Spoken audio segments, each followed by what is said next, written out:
Muito boa tarde a todos. Hoje é dia 17 de maio de 2025 e nós iniciamos aqui da cidade de Curitiba mais um estudo da Revista Espírita.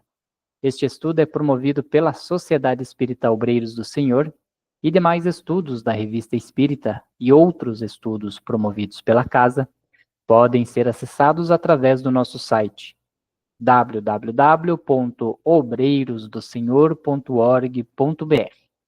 Em nosso site você encontra o link para a nossa playlist no YouTube, onde estão armazenadas todas as nossas aulas dos anos anteriores. Lá em nosso site também você encontra o link para participar conosco de forma ao vivo. Se você está assistindo este vídeo pelo YouTube de forma gravada, saiba que você pode participar conosco ao vivo e nos ajudar a estudar esta obra. O estudo da Revista Espírita vai ao ar todos os sábados às 14h30. Nós estamos estudando o ano de 1861 da Revista Espírita. Chegamos hoje ao estudo de número 88 e vamos dar continuidade nesse estudo a um discurso que Kardec estava fazendo lá em Bordeaux. Então, pelo fato da sua visita aos irmãos bordoleses, que o receberam, né, e fizeram uma reunião dos espíritas da região, Kardec começou a tecer algumas palavras em seu discurso. E como sabemos, né, os discursos de Kardec têm muita profundidade. Então, nessa primeira parte que nós conseguimos estudar no estudo passado, Kardec, né, ele proferiu, então, lá em novembro de 1861, em seu discurso, e ele reforça que ele não é o criador do Espiritismo, mas apenas um instrumento da providência. Kardec destaca que a força da doutrina reside em sua capacidade de consolar os aflitos e promover o bem moral. Por não estar centralizada em uma única pessoa ou lugar, a ideia espírita se espalha com liberdade. Kardec refuta críticas infundadas, ressaltando que o espiritismo reafirma valores cristãos e morais, combatendo o materialismo e promovendo a fé, a caridade e a esperança, sem impor dogmas religiosos. Então, esse é um pequeno resumo do que a gente estudou do discurso de Kardec na semana passada, e agora nós vamos dar continuidade na leitura e estudo desse discurso. Eu passo a palavra para o Pereira dar continuidade para a gente. Então, boa tarde a todos. Estou dando continuidade aí ao discurso. Como o Lelo já fez o resumo, né? Então, Kardec continua o seu discurso assim. Se não se admitir a causa, pelo menos se respeitará o efeito. Ora, o melhor meio de provar a realidade do efeito é fazer sua aplicação a si mesmo. É mostrar aos inimigos da doutrina, pelo próprio exemplo, que ela realmente torna melhor. Mas como fazer crer que um instrumento possa produzir harmonia se emite sons discordantes? Do mesmo modo, como pode persuadir o espiritismo, vou repetir aqui, do mesmo modo, como persuadir que o espiritismo deve conduzir à concórdia, se os que professam ou supostamente praticam, que para os adversários dá no mesmo, se atiram pedras? Se basta uma simples suscetibilidade do amor próprio para os dividir? Não é o meio de rejeitar seu próprio argumento? Os mais perigosos inimigos do espiritismo são, pois, os que fazem mentir a si mesmos, não praticando a lei que proclamam. Seria pueril criar dissidência pelas nuances de opinião.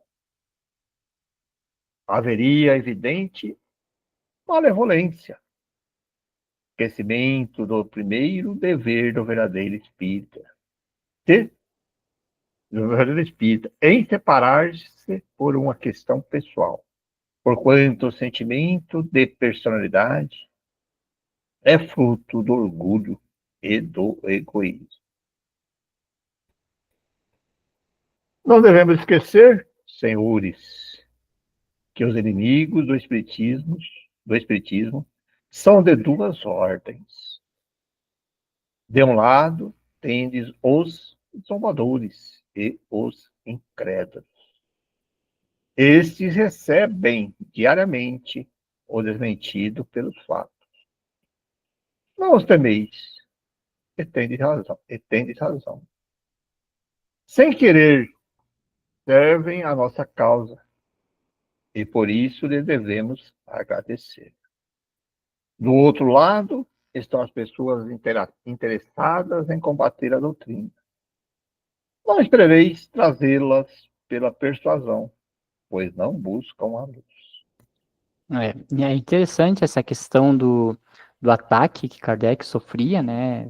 O espiritismo sofreu muitos ataques no início ali da codificação. É sempre bom a gente frisar que Kardec ele não criou o espiritismo em 1857, porque as comunicações espíritas, todos os elementos que o espiritismo veio nos ensinar sempre existiram. A reencarnação, a comunicabilidade dos espíritos, os efeitos físicos que ocorriam, etc., sempre existiram. Então, Kardec ele só fez a codificação ali em 1857. E Kardec sofria muitos ataques. Então, é interessante nós notarmos ali que no estudo anterior, Kardec até comenta que uma das principais ataques, as coisas que mais enfraquecem o espiritismo, tirando de lado essas pessoas que vêm de fora, né, são aqueles que estão lá dentro. Então, aquelas pessoas, os próprios espíritos que estão lá dentro e não seguem corretamente o espiritismo, são ataques que enfraquecem o espiritismo. Então, isso é bom a gente ter em mente para nos avaliarmos como nós estamos nos portando como espíritas.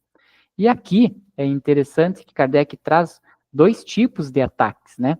Que são os zombadores e os incrédulos, e aqueles que querem combater a doutrina, e esses não adianta a gente tentar persuadir, pois eles não estão buscando a luz, não estão buscando compreender, eles só querem atacar. E esse tipo de pessoas são aquelas que acontecem em nossa vida, né, em todos os ramos, em todas as atuações. Seja você estudando na parte de estudo intelectual, né, não estudo daqui da Revista Espírita, vamos dizer, uma faculdade, um curso que você está fazendo, sempre vai ter os zombadores, os incrédulos, dizendo, por que você está fazendo isso? Do que adianta você fazer isso? Fica perdendo tempo estudando isso? Ou mesmo aquelas pessoas que daí te invejam de você ter tomado a iniciativa e vêm querendo te atacar para te desmoralizar e fazer você desistir. Então, sempre vão existir, em qualquer ataque, esses dois tipos de pessoa. Da primeira, como Kardec falou, a gente não precisa nem se preocupar, né? Porque esses são apenas zombadores e incrédulos, e eles estão ali só para fazer número. E aí eu me lembro de uma frase que um filósofo falou, um filósofo moderno, né, da nossa atualidade, falou que quando alguém fala alguma coisa mentirosa sobre você, você não tem que dar ouvidos. Por quê? Porque se é mentira, não tem que dar ouvidos, porque é mentira. Agora, se é verdade, então você não tem que ficar bravo com a pessoa. Quando alguém fala de você, você não tem que ficar bravo com a pessoa. Por quê? Porque se é mentira, então você não tem que ficar bravo com ela, porque você não é aquilo que eles estão falando. Agora, se o que ela está falando é verdade, então você não pode ficar bravo com ela, porque você tem que mudar a sua conduta. Então, Kardec tinha plena certeza ali que o espiritismo estava correto. Então, com esses que não tinham fundamento, ele nem atacava. Agora, esses que vinham para destruir a doutrina, e inclusive nesses primeiros ali, alguns deles se converteram ao espiritismo. A gente tem relatos na Revista Espírita que eles começaram a seguir o espiritismo depois de conhecer realmente, porque até então as dúvidas eram infundadas. E esse segundo Kardec era muito veemente na defesa. Por quê? Porque eles não estavam ali para entender ou simplesmente como desconhecidos, eles estavam ali mesmo para tentar acabar com a doutrina. E Kardec, como era um espírito muito preparado, tinha muito conhecimento, ele conseguia refutar todos esses da segunda classe. É interessante, você colocou aqui, só que uma análise que nós temos que fazer aí também sobre a questão do, do cuidado que nós temos que ter dentro do próprio movimento espírita. Você vê bem, o Kardec fez esse discurso em 1871, quer dizer, 4 anos após o lançamento do Livro dos Espíritos. Se ele falou isso, é porque ele já tinha percebido que havia distorções sobre o que está praticando, e alguns grupos estavam entre eles já meio degradando, né? Aquela questão assim de querer um ser melhor que o outro, ou, né? Ele coloca ali da Perfeito. maledicência, tudo. Agora você imagina hoje, né? 100 e poucos anos depois ainda, então a gente percebe isso, e ele tem razão. A gente percebe, inclusive, se pegar no movimento espírita mundial, alguns grupos querendo ter o privilégio de ser que, é aqui que agora que está o espiritismo, que foi mudado, outros tendo raciocínio, querendo puxar para ser o que tem o direito à última palavra. Você imagina, então a gente percebe no próprio movimento espírita brasileiro essas questões, né? Algumas pessoas aí querendo impor algumas condições, algumas regras, dizendo, não, isso aí não é espiritismo, tal, sendo detentores da moral espírita. E não é isso que o Kardec colocou. E ele percebeu isso, hein? 4 anos depois já percebeu que já existia. Isso a gente percebeu hoje, a gente percebe claramente, né? Essa questão que a maior dificuldade do crescimento e da expansão maior do espiritismo está dentro dela mesma, dentro das pessoas que estão intitulando espírita. Intitula espírita, por isso que ele coloca no início que se você intitula espírita, você tem que agir como espírita, praticar, né? Praticar os ensinamentos. Porque senão aí você vai abrir brecha, né, para outras pessoas que estão vendo, pessoas que falam como detentores do direito de espírita, tal, não sei o que, grandes palestras, e a conduta moral, né? E você está seguindo exatamente o que está colocando, né? E eu achei interessante isso, por causa que do tempo ele já tinha percebido isso, hein? Né? Naquela época já percebeu que existia esses conflitos já dentro da própria movimento espírita da época, né? Perfeito. E se der tempo, nós vamos chegar na parte que ele faz uma crítica bem grande, exatamente nisso que você falou, Pereira, de criarem grupos que querem deter o poder e tudo mais. Ele vai fazer uma crítica bem grande. Então, se era uma orientação de Kardec naquela época, então qualquer desejo atual, hoje, das pessoas fazerem isso, está indo contra ali o codificador, né?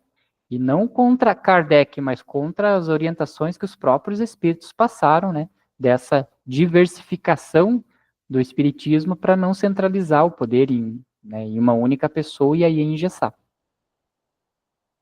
Em vão exibireis aos seus olhos a evidência do sol.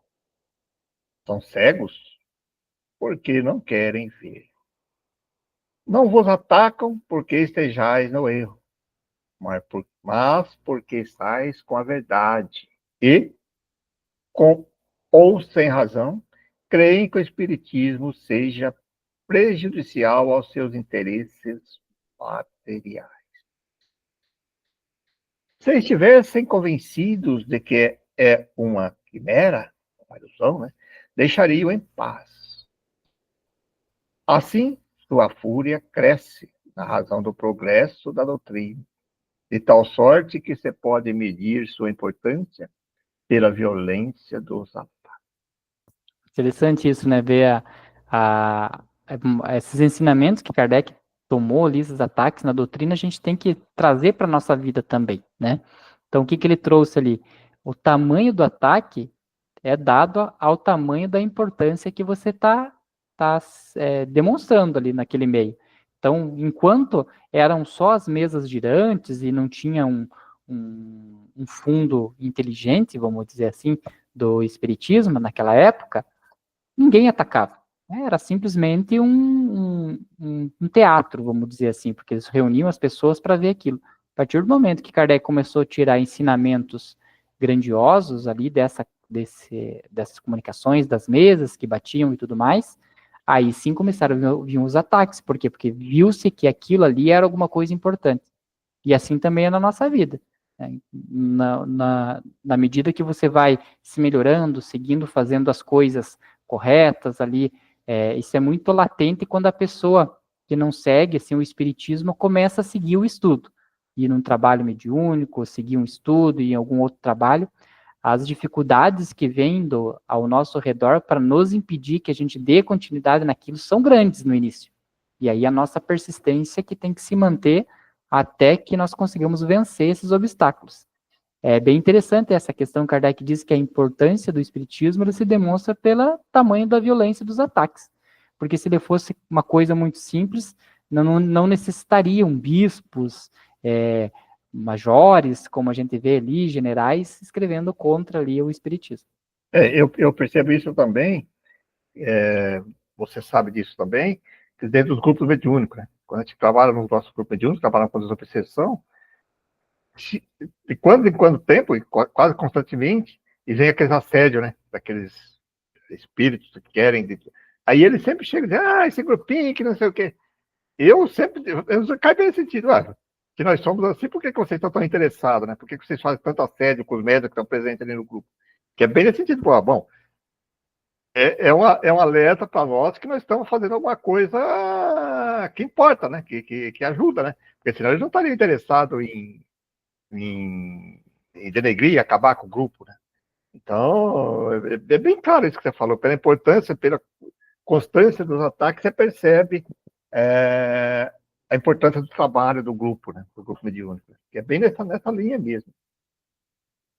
Enquanto não virem no espiritismo senão uma brincadeira de mesas girantes, nada disseram, confiando tratar-se de um capricho da moda. Mas hoje, que, a despeito de sua má vontade, vem a insuficiência da zombaria, empregam outros meios. Sejam estes quais forem, já demonstramos sua impotência. Contudo, você não pode abafar essa voz que se eleva em todas as partes do mundo. Você não pode deter essa torrente que invade por todo lado. Tudo farão para criar entraves e, se puderem, fazer recuar o progresso por um só dia. Dirão ainda que é um ganho. Que é um dia ganho, né? Dirão ainda que é um dia ganho. Esperai, portanto, que o terreno seja disputado palmo a palmo, pois o interesse material é de todos, o mais tenaz. Para ele, os mais sagrados direitos da humanidade nada são. Tendes a prova na luta americana.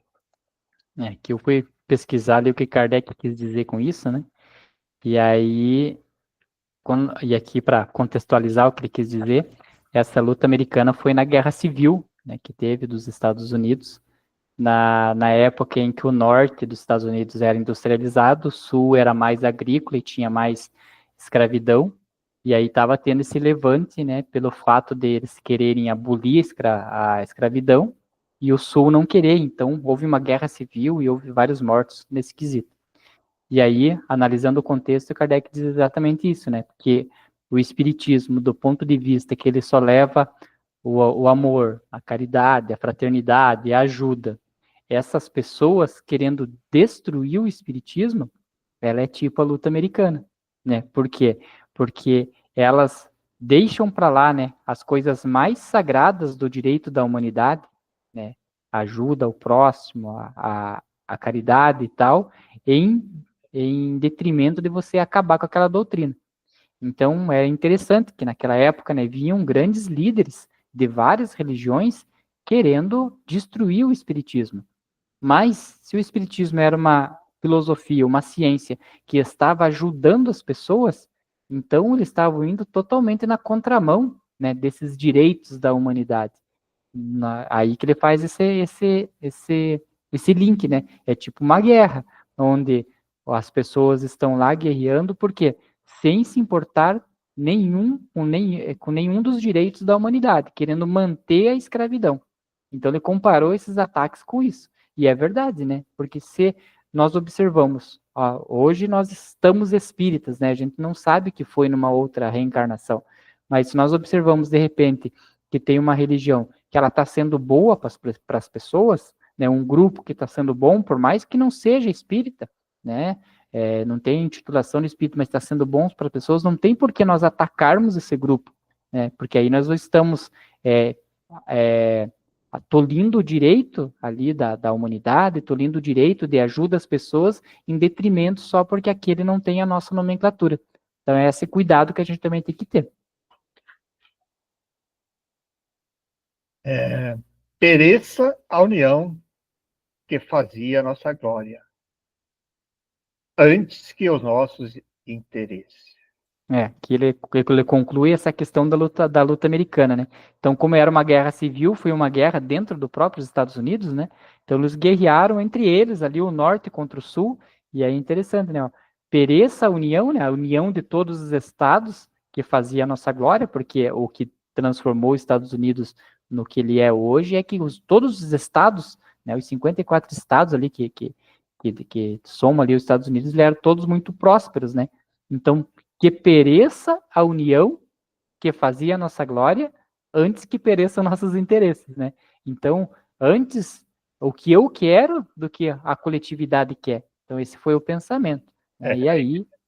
Dizem os escravagistas, né? Quer dizer, os escravagistas diziam isso. Exatamente. E aí foram, né? Foi mais de 620 mil mortos ali, pelo que eu li na história, até que conseguiram, né, destruir ali o Levante, o Sul se separou dos Estados Unidos, então foi bem tenso essa questão, e é o que aconteceu aí nos primórdios do Espiritismo. E é o que, se a gente pegar, lógico, num recorte menor, né, é o que quase acontecia entre o Espiritismo e o Magnetismo, né, Pereira? Porque, o magnetismo não é espírita. Tudo bem, que não fosse espírita, né, o magnetismo, mas ele não está levando bem para a pessoa, não está levando coisas boas, tá? Então, por que ser contra? Em dadas as proporções, é praticamente a mesma coisa que acontecia com o espiritismo na época de Kardec. Não era uma coisa boa? Era. Então, por que os líderes de outras religiões vinham falar mal e tentar destruir? Não é? Essa comparação com o magnetismo que você fez, para mim também é uma das questões importantíssimas. Não só do magnetismo, mas como que eles falam assim da cura em si, né? De alguns grupos, que até hoje existem alguns grupos que não conseguem ter o título de pertencer à Federação Espírita, porque fazem isso, fazem aquilo, que vamos dizer assim, que entre eles, né, que na concepção deles não fazem parte do Espiritismo. O magnetismo foi uma dessas questões. Pô, criticavam. Se você diz que é magnetizador, você não é espírita. Ué. E quem está preocupado por dizer que se é federado ou não, até eu questionei muito isso, o importante é fazer a caridade, né? Eu já comentei isso aí, sem nenhum interesse, né? Financeiro, sem nada, está trabalhando tudo ali, chega e põe. Ah, não, mas você não pode dizer que é espírito, você não pode. Então, você colocou aí, hoje existe ainda alguns agrupamentos, alguns grupos de pessoas que trabalham ajudando as pessoas com voluntariados, acolhendo pessoas, ajudando. Não, mas eles fazem isso, fazem aquilo, não sei o que não. Gente, vamos parar com essa história, né? Aí você fica titulando já que você tem o detentor de dizer quem é espírita e quem não é espírita, porque você não tem uma filiação, e não é isso que o Kardec colocou. Ele não exigia que a pessoa, para ser espírita, fosse filiado a de Paris lá. Não, nunca existiu em lugar nenhum isso. Aí é a mesma coisa de dizer que você precisa ser do catolicismo, que você tem que ter ligado ao Papa, não sei o que, toda aquela religião batizada, que eles matam. É a mesma coisa, não precisa, né? Então, algumas coisas assim que fala assim que faz. Por isso que eu acho que falta as pessoas estudarem, né? Estudarem realmente, aprofundar a doutrina espírita. Então, vamos lá.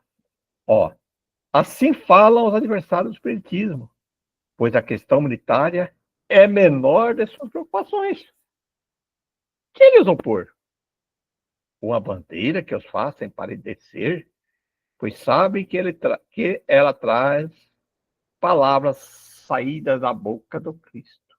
Amor e caridade e que essas palavras são suas sentenças.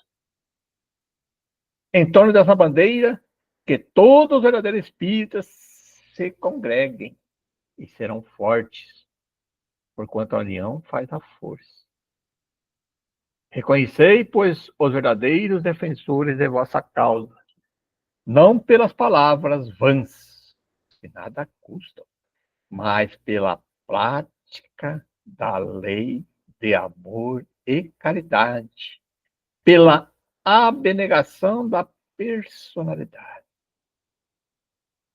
O melhor soldado não é o que ergue o sabre mais alto, mas o que sacrifica corajosamente a própria vida.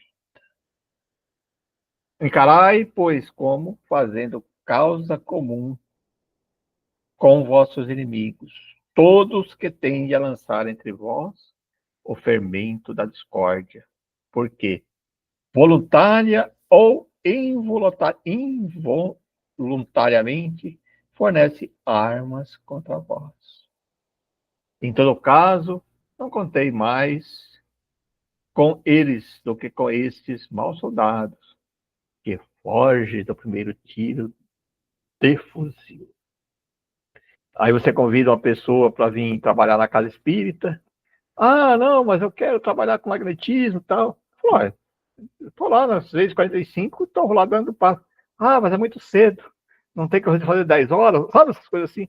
Ah, tem que estudar, revisar. Ah, não, mas é 2h30, 14h30. Quer dizer, a pessoa sempre tem uma desculpa, né? Que nem falando do soldado que foge, né? Ah, mas tem um grupo mediúnico. Ah, não, mas não dá, porque não sei o quê. Bom, vai ser tempo de uma desculpa, né? Bom, continuando, profundo, né?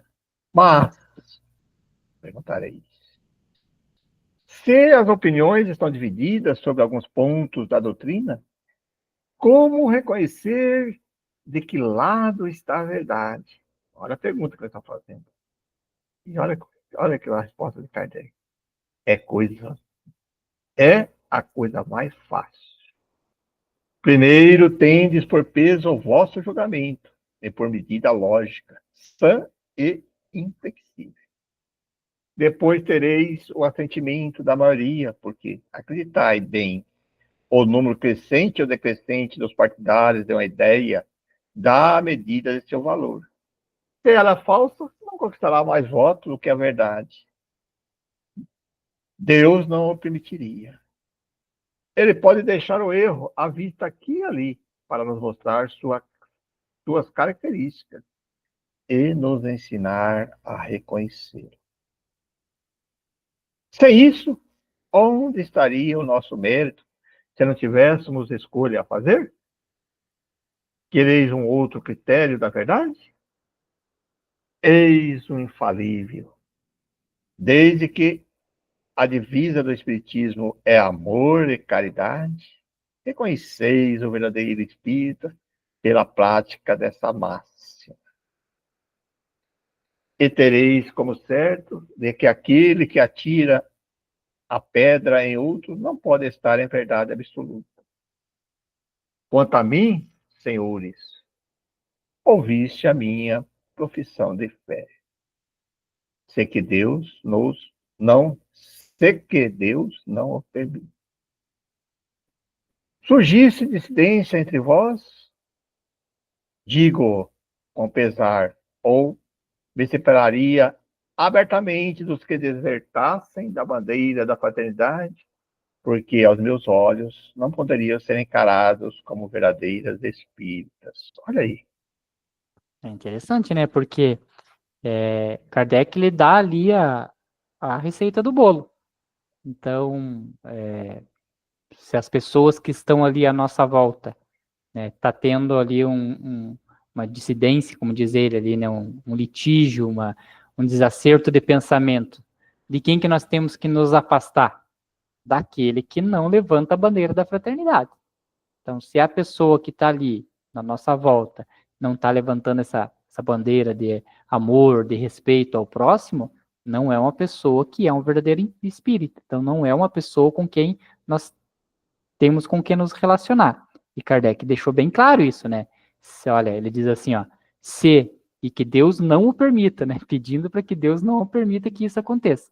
Mas se surgissem dissidência entre vós, né, entre o meio que ele estava ali, entre os espíritas reunidos, digo-o com pesar, eu me separaria abertamente dos que desertassem da bandeira da fraternidade, porque aos meus olhos não poderiam ser encarados como verdadeiros espíritos. Olha, essa frase aí, fantástica, né? Ele aproveitava os discursos para dar puxão de orelha mesmo, né? Porque, como disse você, ele já estava observando nessas reuniões que ele ia, que as pessoas estavam querendo criar ali, a gente chama dentro dos condomínios, né? Eu que trabalho com administração condominial, a síndrome do pequeno poder, né? Que existe um conselho, né, dentro de um condomínio, ali o conselho fiscal, o conselho consultivo, e eles são representantes dos moradores, eles não são a lei e a ordem, né? E aí, às vezes, eles têm ali a síndrome do pequeno poder, que eles querem mandar. Então, o que Kardec já estava observando? Que aqueles grupos ali, alguns grupos espíritas, já estavam querendo mandar. E Kardec falou, olha, é importante que vocês se reúnem, que cresçam e tal, mas se dentre vós estiver aqueles que não têm a bandeira da fraternidade, esse aí não é o verdadeiro espírito. Então, ele já deixou a dica, né?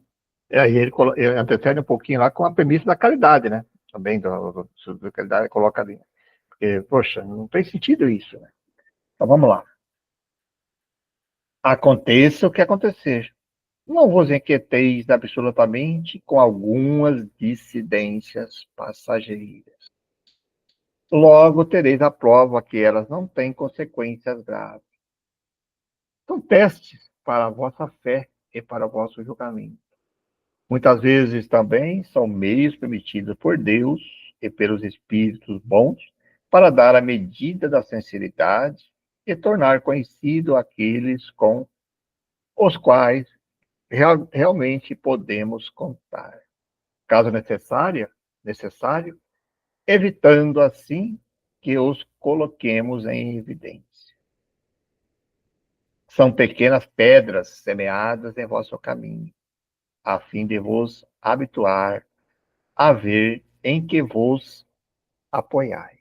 Olha, isso a gente vê muito, né, Pereira? Porque, que nem você já mencionou, e a gente já está há anos junto, graças a Deus, né, trabalhando, e quantas pessoas já passaram, né, pelo caminho aí, vieram com grande vontade de fazer coisas e tal, e aí pelo caminho vão desistindo, ou porque simplesmente às vezes vêm com ideias que não é a ideia que julgamos correta ali pro trabalho, e se afastam e vão. Então, Kardec, ali no ensinamento e no discurso dele, deixa claro isso, que é permitido essas dificuldades, essas dissidências, que normalmente não são graves, e aí a pessoa vai se adaptando e vai se fortificando.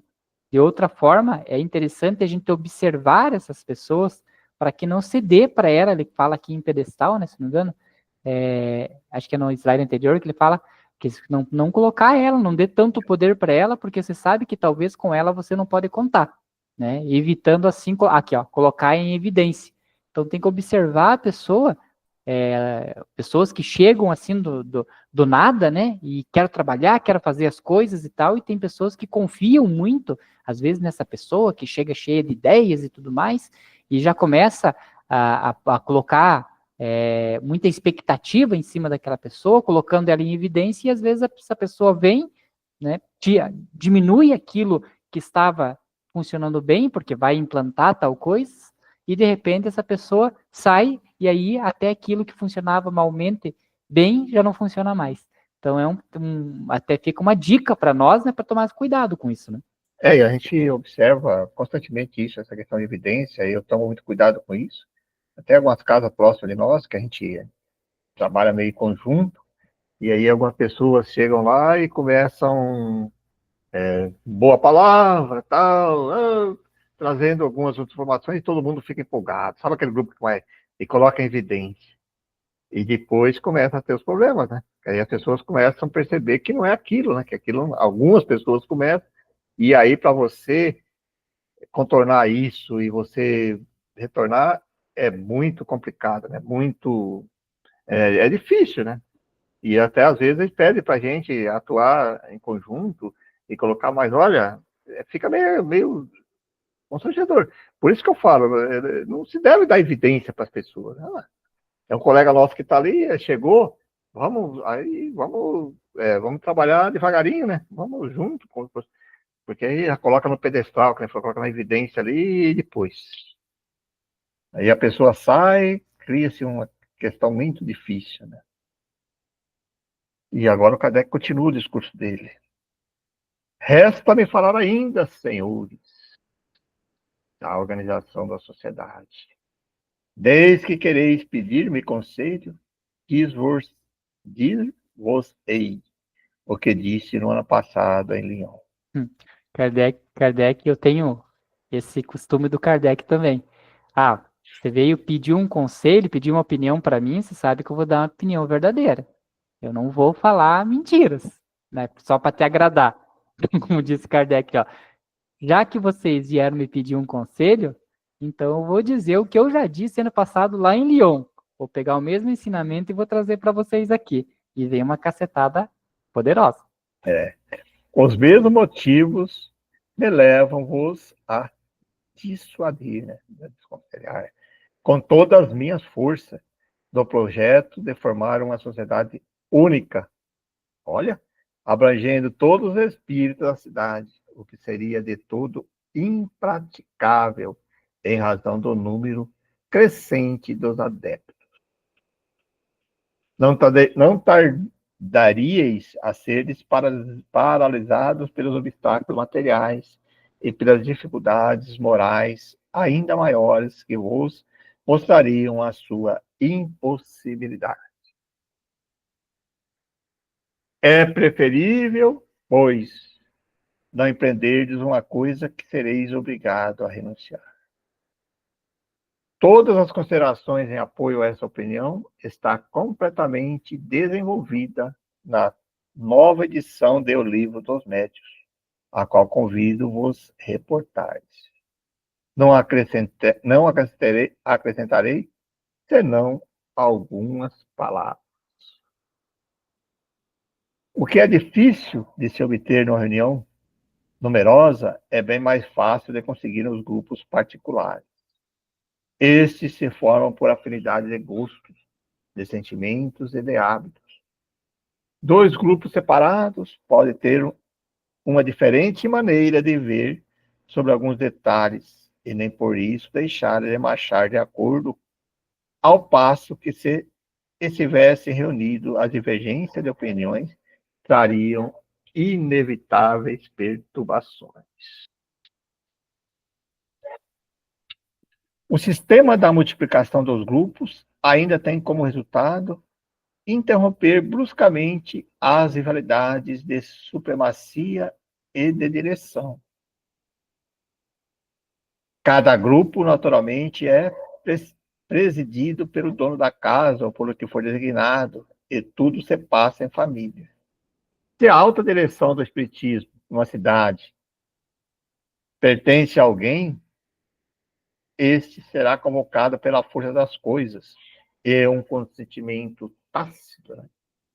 O designará muito naturalmente em virtude do seu mérito pessoal, de suas qualidades conciliadoras, do zelo e do devotamento de que tiver dado provas dos reais serviços que houver prestado à causa. Veja, né, ele já trouxe ali como que um dirigente de uma cidade, né, de um presidente ali da federação, por exemplo, espírita daquela cidade, teria que chegar ao poder, né? Então ele seria por força das coisas, né? Por força das coisas e um consentimento implícito o designará a esse cargo muito naturalmente. Como? Pela virtude de seu mérito pessoal, de suas qualidades conciliadoras, do zelo e do devotamento que tiver dado as provas, dos reais serviços que houver prestado à causa. Então, essa é uma pessoa que você tem que colocar na liderança. Não tem essas qualidades, não seria a pessoa certa, correta a colocar. E aí ele conclui ali, Pereira, é bonita a conclusão dele aqui agora. Desse modo, terá adquirido, sem a buscar uma força moral, que ninguém pensará em contestar, porque todos a reconhecerão, ao passo que aquele que, por sua autoridade privada, procurasse impor-se ou fosse conduzido por uma camarilha, né, um grupo fechado, encontraria a oposição da parte de todos, enquanto não lhe reconhecesse as qualidades morais necessárias. Daí uma causa inevitável de divisões. Mas aqui ele coloca antes ali, que eu achei bacana, ele está falando assim, se você tivesse na cidade aqui uma pessoa para representar, tudo bem, né, que seguisse esse critério. Mas ele descarta ali já e aconselha a não formar um grupo de toda, né, de toda a cidade lá, por exemplo, que eles queriam colocar, né, que todo espírito pertencesse à mesma sociedade. Ele descartou isso, que ele preferia os grupos pequenos, né? Mas os grupos pequenos unidos entre eles, se um dia precisasse discutir alguma coisa, mas que se alguém fosse representado lá, por exemplo, da cidade de Leão, aí na outra cidade que eu estava ali, Bordeaux? Bordeaux, que fizesse uma pessoa que tivesse suas características, aí sim, né? Mas não porque fazer uma sociedade, não, isso nesse sentido que você está colocando. E é interessante isso que você está comentando, porque ele prezava muito, e naquela época existiam muitas as reuniões familiares, né? Toda a família ali tinha suas reuniões, às vezes tinha um médium ali na própria família, se reunia o pai, a mãe, os irmãos, às vezes um vizinho e tal, e faziam a reunião. E ele prezava por esses grupos menores, porque tinham afinidade de gosto, de sentimentos e tudo mais, e tinha também a diversificação, que eu acho que é importante essa diversificação. Às vezes um grupo é mais voltado a tal tipo de trabalho mediúnico, outro grupo é tal outro trabalho mediúnico, e aí sim fica mais fácil de você evoluir ali uma questão pontual. Já imaginou na cidade aqui do Curitiba inteira só ter um grupão espírita ou todo mundo que vai na mesmo local? Então, o tamanho da casa espírita que você vai, ele não é o importante. Ah, eu só vou naquela porque naquela tem um médium tal que faz tal coisa. Não, a casa que às vezes que você tá, que tem 10 pessoas, pode ser uma casa com um trabalho também imensamente valoroso, às vezes em detrimento de uma casa que tem 300, 400 adeptos. Então, o que importa é o trabalho que ali está sendo feito. Então, não teria nem como Kardec diz, materialmente seria impossível, né, fazer em reuniões centralizadas, e isso causaria mais divergência do que os grupos pequenos. Então, seria totalmente na contramão da divulgação da doutrina. É uma coisa séria confiar alguém. Olha aí, olha, essa aqui é importantíssima, hein? É uma coisa séria confiar alguém à suprema direção da doutrina. Antes de o fazer, é preciso estar bem seguro desse indivíduo sob todos os pontos de vista, porque com ideias errôneas poderia arrastar a sociedade por uma ladeira deplorável e talvez a sua ruína. Nos grupos particulares, cada um pode dar prova de habilidade e ser designado mais tarde pelos sufrágios dos colegas, se for o caso. Mas ninguém pode pretender ser general antes de ser soldado. Assim como reconhecemos o bom general por sua coragem e por seus talentos, o verdadeiro espírita é reconhecido pela sua qualidade.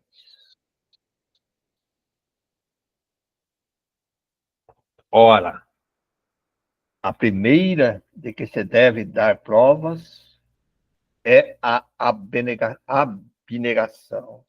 renúncia da personalidade.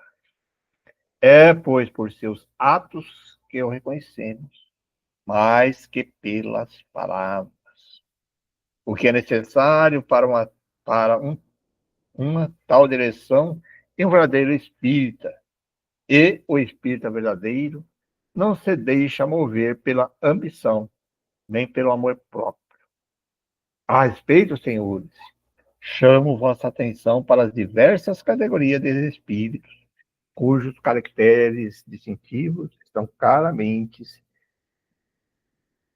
definidos em O Livro dos Médios, no número 28. Nós estudamos agora, acho que semana passada, sobre isso. É o capítulo 28 do Charlatanismo de Embate, Médios Interesseiros, Fraudes Espíritas. Quanto ao mais, seja qual for a natureza da reunião, numerosa ou não, as condições que deve satisfazer para atingir o seu objetivo são as mesmas. É para isso que devemos concentrar todos os nossos cuidados, e os que satisfazerem serão fortes, porque terão necessariamente o apoio do Espiritismo, dos Espíritos bons. Tais condições estão traçadas no Livro dos Médiuns, número 341. Aqui está transcrito aqui o 341, no Livro dos Médiuns. A influência do meio é consequência da natureza dos espíritos e do modo que atuam sobre os seres vivos. Dessa influência pode cada um deduzir por si mesmo as condições mais favoráveis para uma sociedade que aspira a granjear simpatias dos bons espíritos e a só obter boas comunicações, afastando as más. Estas condições se contêm todas na disposição morais dos assistentes e se resumem nos pontos seguintes: perfeita comunhão de vista e de sentimento, cordialidade recíproca entre todos os membros, ausência de todo sentimento contrário à verdadeira caridade cristã. E continua, que eu trouxe só um pedacinho, mas lá no item 341 do Livro dos Médiuns ele traz uma relação, né, bem grande aí de como você atrair bons espíritos. Então Kardec estava prezando, né, que o pessoal estava com dúvida de se muitos grupos espíritas eles acabassem não se desviando da real, do real âmago aí, que seria o espiritismo, e Kardec dá a instrução. Não, pega o Livro dos Médiuns e estuda o Livro dos Médiuns, e lá no 341 você vai saber certinho o que cada grupo tem que fazer para se manter ali no auxílio dos espíritos bons. É só ir seguir isso aí e não tem problema não. Um erro muito frequente entre alguns neófitos, os iniciantes aí, é o de julgarem mestres. Isso nós repetimos já várias vezes, né? Parece que é repetitivo, né? Ele vai repetindo, mas, puxa.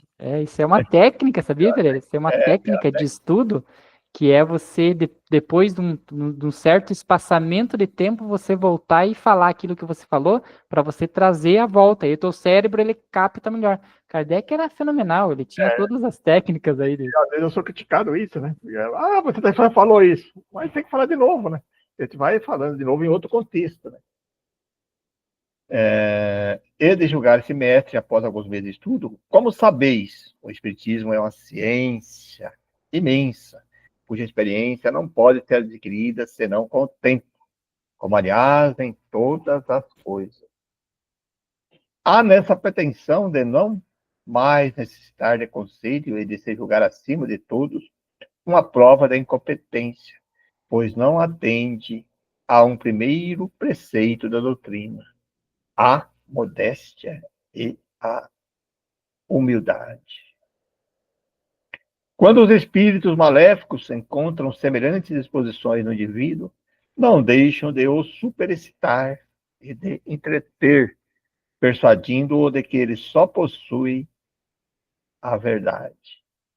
É um dos escolhos, armadilhas aí, que podem ser encontrados e contra a qual julguei dever vos prevenir, acrescentando que não basta dizer-se espírita, como não basta dizer-se cristão. É preciso prová-lo pela prática.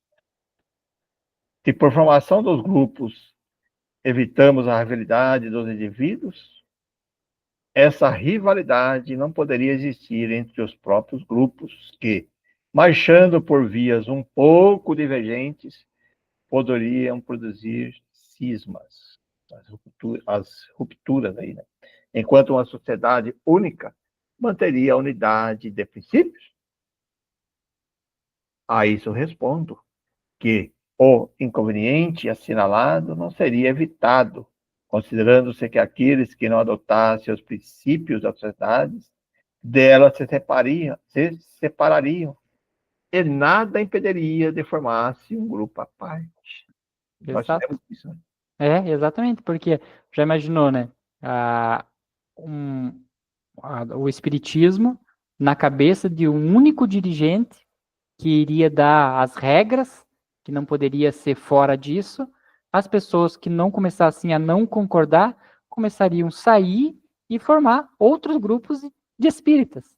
Né? Ainda não aconteceu, mas como acontece em outras religiões, a não sei o que renovada, a não sei o que romana, a mesma religião e vão colocando outros nomes em volta, porque eu não concordo com aquele determinado ponto, e aí eu saio e monto uma alternativa a isso. Então, um geralzão que tivesse abaixo do poder de uma única pessoa ia propiciar isso, né? As pessoas iam começar a se afastar, por quê? Porque está saindo fora totalmente do que pregava Kardec, que era essa pluralidade, essa diversidade de trabalhos. Os grupos são outras tantas pequenas sociedades que marcharão necessariamente no mesmo caminho, e todos adotarão a mesma bandeira e a base da ciência, consagrados pela experiência. A respeito, chamo igualmente vossa atenção para o número 348 do Livro dos Médiuns. Rivalidades entre as sociedades. 348, isso aqui já do Livro dos Médiuns. Os grupos que se ocupam exclusivamente com as manifestações inteligentes e os que entregam ao estudo das manifestações físicas têm cada um a sua missão. Nem uns nem outros achariam possuídos do verdadeiro espírito do espiritismo, desde que não olhassem com bons olhos. E aqueles que atirassem pedras em outros, provaria por esse simples fato a má influência que denomina. Todos devem concorrer, ainda que por vias diferentes, para o objetivo comum, que é a pesquisa e a propaganda da verdade. Os antagonismos, que não são mais do que o efeito de orgulho do orgulho superexcitado, fornecendo armas aos detratores, só poderão prejudicar a causa que uns pretende defender.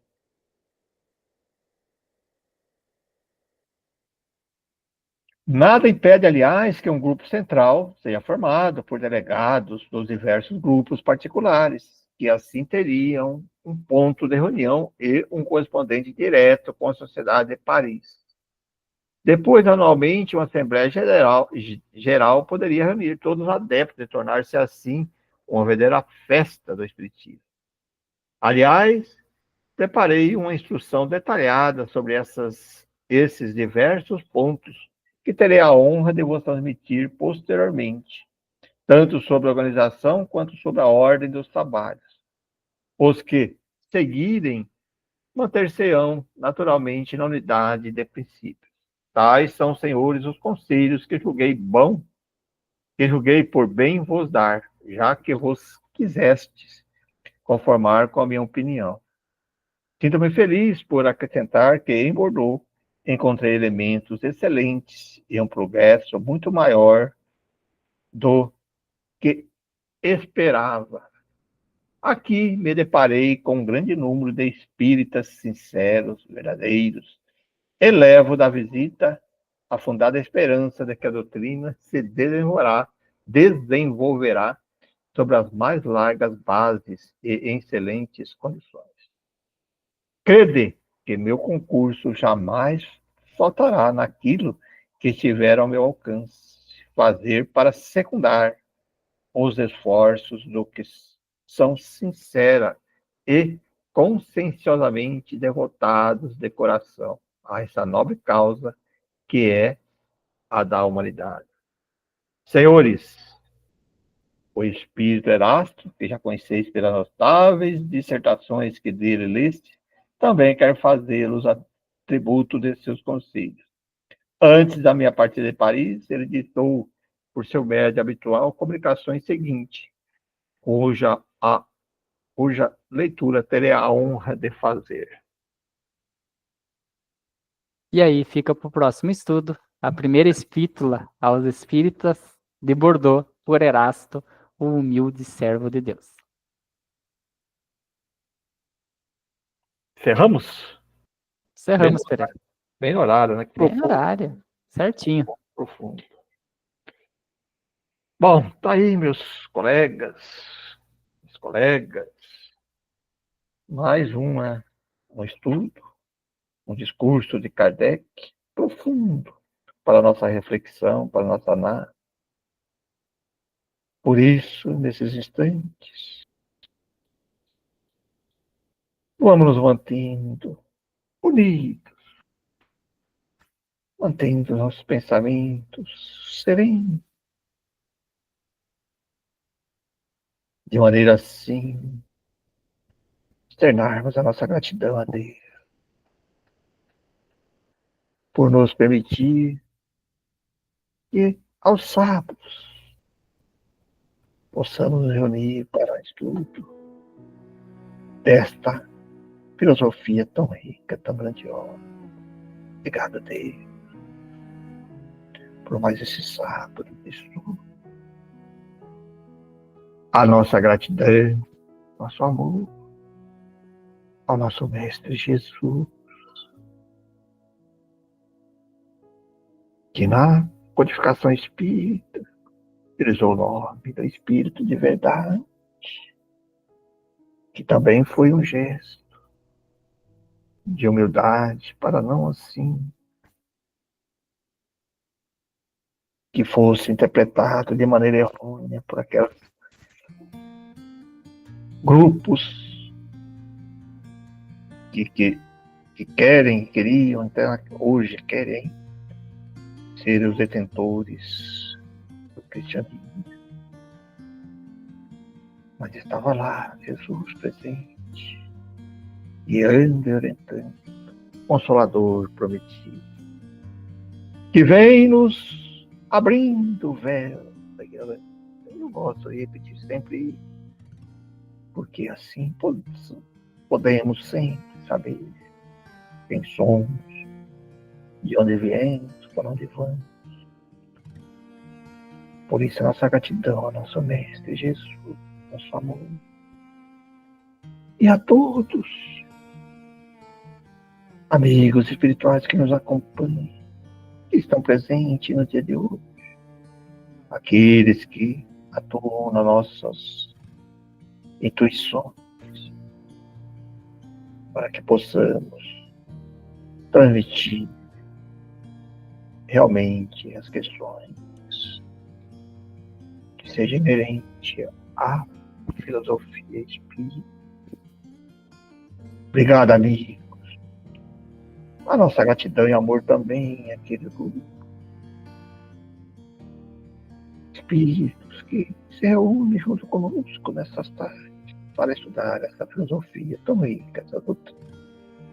E a todos aqui que nos acompanham através do YouTube, dos canais, das mídias, nos assistindo, também desejamos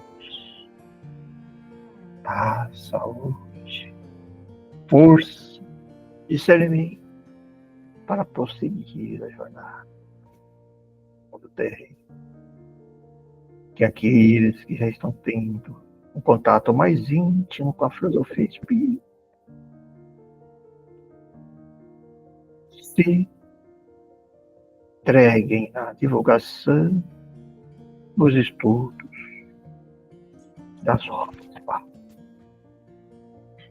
Aqueles que estão iniciando, que busquem dentro das casas espíritas ou as próprias federativas, as obras básicas, reúnam grupos e comecem a estudar o livro dos espíritos, o livro dos médios, o céu e inferno, as obras básicas, o que é espiritismo.